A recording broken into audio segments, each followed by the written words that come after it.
Super, Chapter 26, The Shroud. Herman Plunkett, The Shroud. Daniel had turned his back on him again. He'd underestimated him, believed the old man was as weak as he looked, and now Daniel was paying for it. His friends and now his family were in danger because he'd let that snake slither free. I should have left you in that cave, said Daniel. I should have left you there. Ah, but you couldn't, could you? Said Plunkett. You don't have the stuff. I was wrong about you, Daniel. You are not the one to follow me. You aren't strong enough to keep this world safe. If you showed half the backbone I thought you had, I could have expired in peace. But you're weak-livered, Daniel, and so it's left to me. Daniel, who is this man and what's he talking about? Asked his mother. She put her body in between Daniel and the door. She was being protective, instinctual. She didn't have any idea who she was facing. Mom, get back! Don't! It was too late.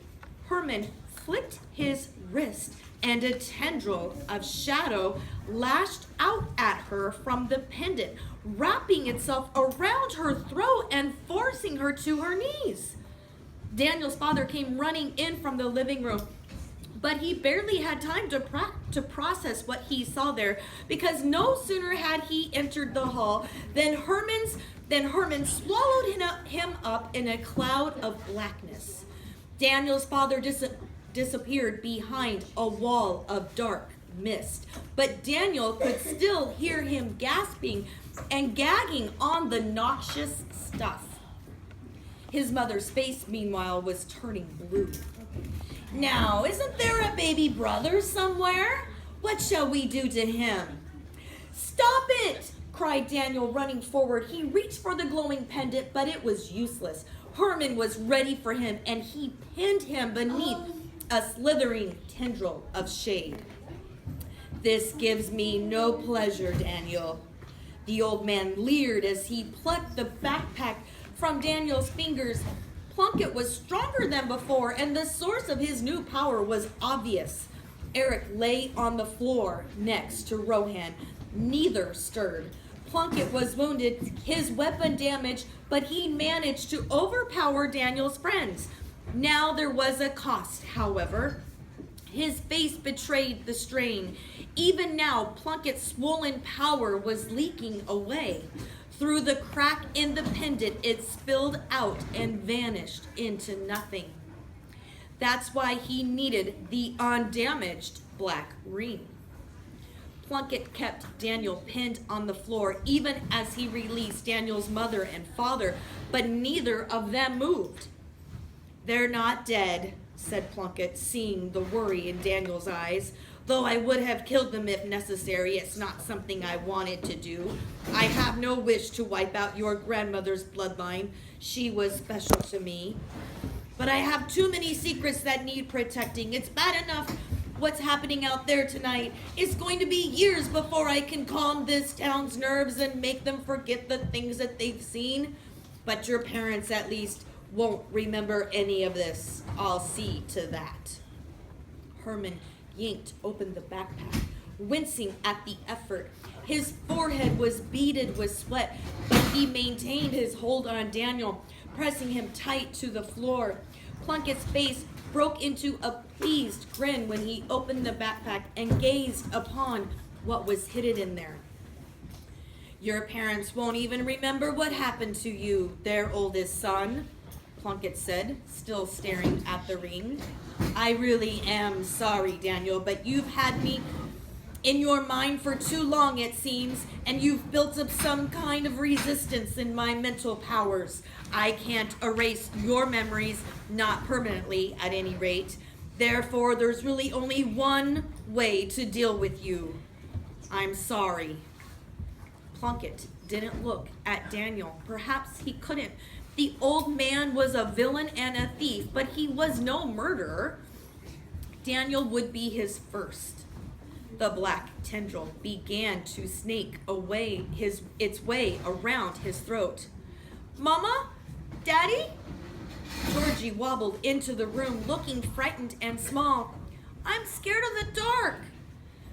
When he saw Herman, he started to cry. Plunkett reached out with another tendril of blackness. It split off one, pinning Daniel like a vine creeping across the floor. Time to sleep, little baby. You don't need to see this. Then Rose appeared in the tendril's path, materializing in front of Georgie and shielding him from Plunkett. She could have stayed hidden. She probably should have. Leave us alone!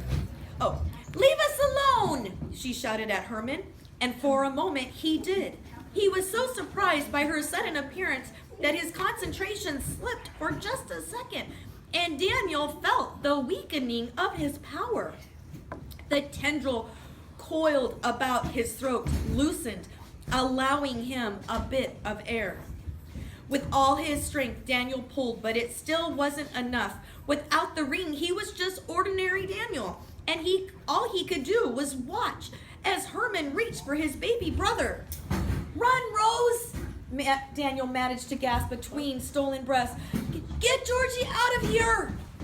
But Rose didn't have a chance as Herman's shadow tendril swatted her to the ground and wrapped itself around Georgie. Georgie cried as he watched the black thing slither along his body. Stop it, Georgie cried. Stop it!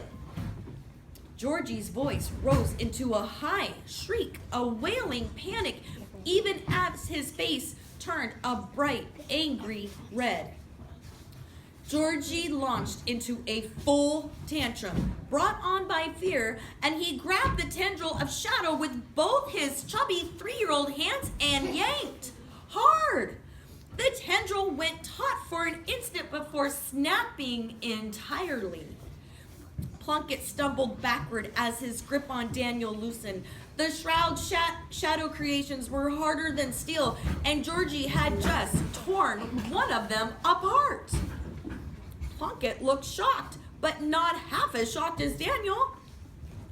Run, Daniel shouted. Run, Georgie, run! His baby brother was crying again, scared of what he'd just done. Daniel shouted to him, but his words were lost in the sound of a distant whistle getting louder. Something was approaching the house. The terrifying sound of a bomb being dropped. A bomb named Molly Lee. She crashed in through the front door and hit Plunkett with something solid, a baseball bat, judging by the shower of splinters, and sent the old villain flying. But Molly didn't let up. She kept hitting him, driving him through the house. Their fight tumbled out of the living room and down the hall, ending in a crash of shattered glass. Daniel pulled himself to his feet. It was hard to breathe, and it felt like his chest had been slammed with a 100-pound weight. Rose and Georgie ran up and hugged him. He caught his little brother in his arms as Rose wrapped herself around his waist. Georgie, are you okay? I pulled hard, Georgie said between sobs. You sure did, buddy. It still hurt to breathe, never mind carry Georgie, but his brother wouldn't let go. Together they went to his mother's unmoving form. Mama, cried Georgie. Daniel leaned in close and saw that she was breathing. She was even snoring very softly. She's sleeping, Georgie, Daniel said, squeezing his brother's hand. Mom and Dad are just sleeping. Wake her up, said Georgie. But Daniel doubted that would be possible. Whatever Plunkett had done to them, he'd made sure that they'd stay that way for a while. Molly reappeared in the hallway, looking beat up and ragged. There was little light to see by, just the glow of his mother's flashlight, which had fallen on the ground.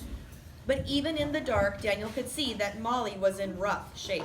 Her clothes were torn and filthy, and she had a nasty-looking cut across her chin. But worst of all was the look in her eyes. Distant, unfocused. She bent down over Eric and Rohan and talked to Daniel, even as she held their unmoving hands. Herman surprised us, she said. The Shades came after us over by Madison's house. You know, Mr. Madison, the fire chief? He must have seen a super once because there was a shade that looked just like him, only younger and skinnier. Molly, said Daniel. Theo pulled up in his car. I think he really wanted to help, Daniel. I think you were right about him. But Herman surprised us all. We were distracted. And while we were focused on the shades, he got Rohan. First Rohan, then Eric. Then he came here after you. What happened to them? Asked Daniel, but he was afraid he already knew the answer. He took their powers, but worse, Molly blinked, fighting back the tears. Right before he blacked out, Eric looked right at me, and he asked who I was. I think Herman erased them. Eric and Rohan were gone. For all intents and purposes, it was less like they'd never known them. But there wasn't time to dwell on their losses now. The whole town was in trouble. Where's Herman now? Daniel asked. I knocked him out the back window. Did you see the ring? It was in his backpack. He was holding it when you started hitting him. I don't know. Daniel set Georgie down as he picked up his mother's flashlight. Georgie held on tight to Daniel's leg. Help me look for it, Daniel said as he scanned the hallway floor with the flashlight. But if you see it, don't touch it. They looked through the scattered debris, but it was hard to see much of anything, even with the flashlight. As they searched, they began to hear sounds coming from outside. Shuffling, scraping sounds at the windows, the door. Molly looked out the front window and sped away in a flash. Shades! They're here, Daniel, surrounding the house. Rose, said Daniel, looking at the fragile windows. Shades were gliding back and forth outside, some already pressing against the glass. It wouldn't be long now. Can you get Georgie out of here? Take him downstairs and find a safe place to hide. I can disappear him. What? Are you sure? I make my clothes disappear with me whenever I do it, so if I touch him, I can make him disappear too, she said as if it were the most obvious thing in the world. In fact, Daniel thought it probably was. She put her arms around Georgie, and both of them vanished. Daniel, said Georgie's worried voice. It had to be frightening when you could no longer see your own shoes. It's okay, Georgie. Go with Rose. Hide and seek. Daniel turned to Molly. They've come for Herman. Maybe the Shades will leave us alone if they get him. Okay, but they won't get me, on the other hand. Okay, but they won't get me. You, on the other hand. Daniel froze. He knew that voice. It was the whispery, throaty growl that haunted his nightmares for months. Excuse me. The glow of his flashlight seemed to weaken as the room was overtaken by the enormous shadow that had drifted in. It filled the space from floor to ceiling, a billowing, undulating blackness far stronger than any mere shade. At its center still pulsed the weak, greenish glow of Plunkett's ruined pendant, but in one hand, clothed in shadow, held a ball of bright green fire. The ring burned like a hungry star in the shroud's void. The shadow threw back its head and laughed as Daniel heard the sound of glass breaking behind him. Come, my children, it shouted. Bow down before me once more. Bow before the shroud.